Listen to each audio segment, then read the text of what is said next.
Welcome back to Chapter 3. This is Chapter 3, Section 2, Adding and Subtracting Rational Numbers. Now, there are different forms of rational numbers. We've already done integers, so we're going to look at decimals and fractions. We'll start with the decimals. They're a little bit easier. To add or subtract decimals, be sure to line up the decimal points vertically. If you need to put some zeros in as placeholders, sometimes it's necessary, it helps. And then, of course, we're going to add or subtract. Now, I've thrown in negatives here, so we have to use our rules for positives and negatives also.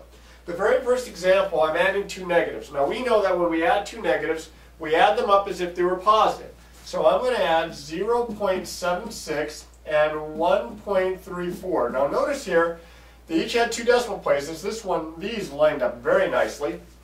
I'm going to add those up so the decimal point comes straight down in the answer. That's 10, so I'll carry 1. That's 11, so I'll carry 1. And that's 2. So my answer is 2.10 from this arithmetic. Now, since I'm adding two negatives, I know that my answer is going to be negative. And I'm going to drop this 0 here because it's unnecessary. It's on the end. It's to the right of the decimal point. And I'm going to put my answer as negative 2.1, or negative 2 1/10. The next problem over here, I'm adding a positive and a negative.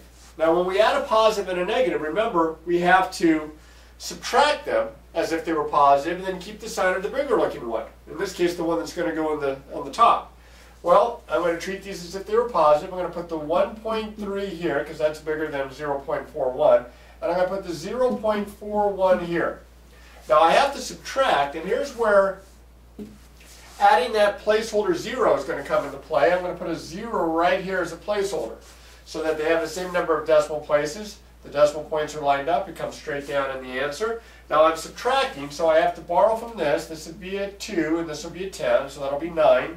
And I have to borrow here, so that'll be 12 minus 4 is 8, and of course 0 minus 0 is 0. Now I'm going to leave that 0 here to the left of the decimal point because it's a placeholder for the whole number part. And since I'm adding more negative than positive, my answer is negative. My answer is going to be negative 0.89. or negative 0 and 89 hundredths. The last example that I have here, I'm combining three numbers, two of them negative, one of them positive, and it's addition all the way through. So as I showed you before when we were doing this with integers, I'm going to combine the ones with the same sign first. So that would give me two negatives here, which I treat as positive. Decimal points lined up, that's 10, carry 1, that's 5. 5.0 or just 5, and since I'm adding two negatives here, that's going to be negative 5 plus 12.5. Now I'm adding a negative and a positive. I'm going to put the 12.5 first. I'm going to put the 5 underneath. Now notice where I put the 5, under the whole number, because the decimal point on 5 would be right there. So here I'll put a 0 for a placeholder. I really don't need it so much because it's in the bottom and I'm subtracting. I can understand it to be a 0. But I am going to subtract, because when you add a positive and a negative, you subtract. I'll line up those decimal points. That's a 5, and of course 12 minus 5 is 7. I have more positive than I have negative, so my answer is going to be a positive 7.5. So you can kind of check your work over when you're doing these for the first time. Make sure of your arithmetic. Use a calculator, check your work to make sure that you're doing them right, because this is just going to become a smaller part of the problem later on when we start to solve equations that have fractions and that have decimals in it. Alright, let's try some fractions here next, so let me clear this out of the way. Okay, now this is going to be kind of a quick review on how to add and subtract fractions and mixed numbers. Now I know some of you are probably a little bit better at this than others because some of you just got it down a little bit better back in middle school and such. But it's something that you need to be able to do. I know there's calculators out there that will do fractions for you, but you're not going to be allowed to use the calculator on the proficiency test, so we want to make sure we know how to do these steps.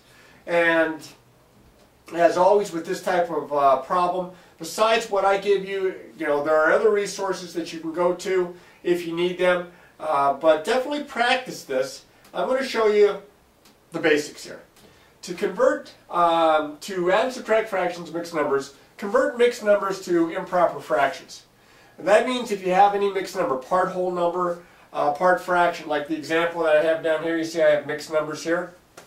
change those to improper fractions. If you've forgotten how to, the shortcut is to take the denominator times the whole number and then add that to the numerator. Keep the same denominator. I'll do an example here in just a little bit. Then we must find the least common denominator. Sometimes you can do that by observation. Sometimes you can do that by listing multiples and then seeing which ones are in common. Sometimes we use factor trees. We're going to stick with fairly simple ones that we can probably do by observation. Then we're going to rewrite the fractions so that they have the least common denominator. And that will involve multiplying numerator and denominator by the same number. And then we're going to add or subtract just the numerators, the tops. We're going to keep the same denominator. You don't add the denominators. And then we always check to see if our answer might simplify. So we'll start here. I've got a couple of negatives. Don't let that bother you that they're negatives. I'm going to add up two negatives just like I would add up two positives. It's just that I know that my answer is going to be negative. So I'm going to add 3/4 and 2/3. Like I said, I'm going to add them up as if they were positive. I want the smallest number that 3 and 4 both divide into evenly, that 3 and 4 are factors of. Well, 12 comes to mind. 12 is the smallest number that I can think of anyway, that 4 is a factor of and that 3 is a factor of. So I'm going to rewrite this, as it says here in step 3, I'm going to rewrite this so that my fractions have the least common denominator of 12. Now to change a 4 into a 12, you would have to multiply it by 3, so you'll have to multiply the numerator by 3, and that will give me a 9. To change the 3 into a 12, you would have to multiply it by 4, so I'll have to multiply the numerator by 4, and that would give me 8. And now I'm going to add these together. I'm going to add the numerator, step 4, I'm going to add the numerators, they're both positive, that's 17, and I'm going to keep the same denominator, which is 12. And then since it's an improper fraction, I'll take an extra step, and I'll change this into a mixed number by dividing the denominator into the numerator. The denominator goes into the numerator once with 5 left over, so I keep the same denominator. My answer, remember, is negative. It is -1 5/12. Okay? There are certain things that you're supposed to still remember from your fractions days in middle school, but this is a review, so if you get stuck on something, kind of go back and watch it again, review through this. The next example, I have mixed numbers, but I'm going to work that problem very similarly. Step 1, I'm going to convert the mixed numbers to improper fractions. As I mentioned before, we're going to take the denominator times the whole number, and then we're going to add that to the numerator. So 4 times 1 is 4. I'm going to add it to the numerator.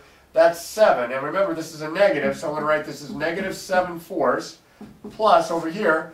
8 times 4 is 32. Added that to the numerator, that's 33, and I'm going to keep the same denominator. This is all positive. Now, as you can see with the 4 and the 8, your LCD is the next step to find the least common denominator. Well, as it turns out, this denominator is a multiple of 4. 4 divides into it. So my least common denominator there is 8. So I'm going to rewrite these so that my denominator is the LCD of 8. This, I would have to change it by multiplying it by 2. So I'll multiply the top by 2. That gives me -14. Here the denominator stayed the same, so the numerator stays the same. Now I'm adding a negative and a positive because I have to add the numerators. That means I'm going to subtract as if they were positive. That'd be 19. And since I have more positive than I have negative, that's going to be a positive 19. And that's all over 8. And then I'm going to check to see if this simplifies any. Nothing divides top and bottom, but it is an improper fraction like the last example. So I'm going to divide 8 into 19. It goes in 2 times with 3 left over. And my answer is 2 3/8. Now we're going to do some more examples with the fractions because I believe the fractions are going to cause more problems than the decimals are. But we're also going to need to put this in a more algebraic stance. So we'll do some evaluating expressions also. But I got to clear this out, so let me... Here's some with some subtractions mixed in. In fact, I'm subtracting a negative. My very first step here is not to mess with the fractions. It's to handle the signs because when I'm subtracting a negative, that's a non-traditional subtraction problem. So I'm going to change this to adding the opposite. This becomes -3/10 plus +3/5. Now my least common denominator here is 10. 10 goes in the 10 and 5 goes in the 10. So this is something I could just look at I can observe here, and I'm going to rewrite this with denominators of 10. This denominator stays the same, so the numerator stays the same. I'm going to put the negative right next to the 3 there. This denominator went from a 5 to a 10, so I'd have to multiply by 2.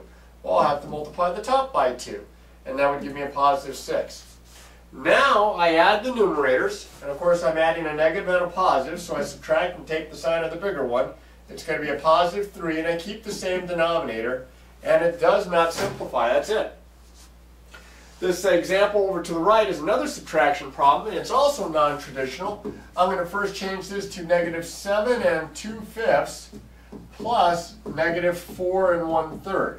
And I have some mixed numbers here, so I'm going to change those into improper fractions.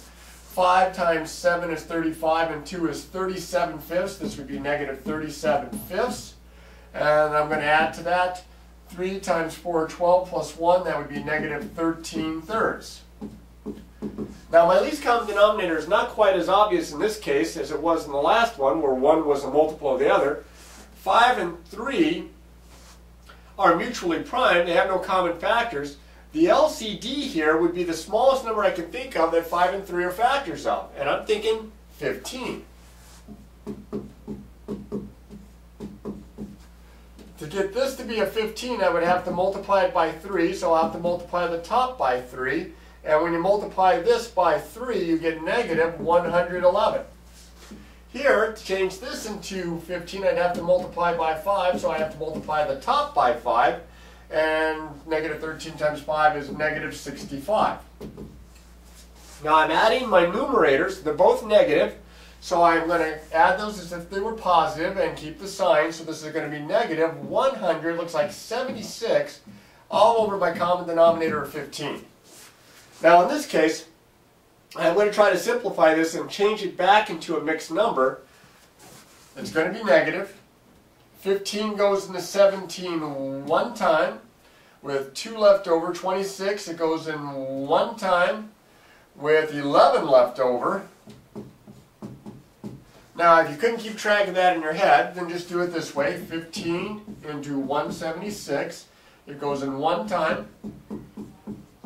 It goes in one time, and that's my leftover, that's my remainder, that's my numerator. And that's as far as it simplifies. Remember, with fractions, you can simplify them if you find a factor common top and bottom that you can divide through. This one right here, it says evaluate. Now this is the more of the algebraic twist. Evaluate the expression c minus d if these are the values for c and d. So if I substitute in, I get 5 1/6 minus, looks like negative 3 5/8. So just like the examples that I did above, I have a non-traditional subtraction. I'm going to change it to adding the opposite. And so I end up adding 2 positive numbers, 2 positive mixed numbers. So again, I need to rewrite these as improper fractions. That's 31 over 6. And this is going to be 29 over 8. Now remember, you can't add them until they have a common denominator. And I'm thinking here the smallest number that 6 and 8 both divide into is 24. So I need a common denominator of 24. 24, 6 goes into it 4 times. I would multiply this by 4. I'd multiply this by 4. That's 124. I'd be very careful with my arithmetic here with the bigger numbers. To make an 8 into a 24, I'd have to multiply by 3. So I multiply the top by 3, and that would be 87. Now if I add 87 and 124, because they're both positive, that would be 211, if I'm not mistaken, all over 24. And now I have to figure out how many times 24 will go into 211. I'm thinking probably 8 or 9. Let's see, 9 might be too big. Let's try 8. 24 goes into 211. Let's say 8 times. That's 2, carry 3, 192.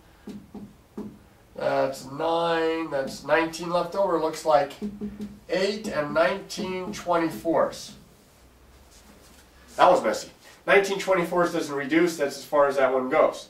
Now I threw one more problem in here with a decimal because I wanted to have that algebraic twist to it. And remember, we did decimals at the beginning. I'll substitute in. I get 25.8 minus, looks like a negative 13.9. And again, a non-traditional subtraction problem. Change it to adding the opposite. I get 25.8 plus a positive 13.9. Well, now, to add these, and they're both positive, that's nice, I'm going to line them up, the decimal points that is.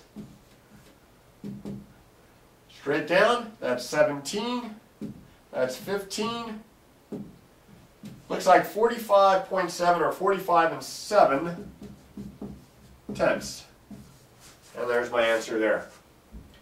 Now, I know that you guys are a little rusty with your fractions, and I know some of you just don't like fractions in general, and adding and subtracting fractions and mixed numbers is a hassle because of all the steps that are required as compared to integers, or even decimals.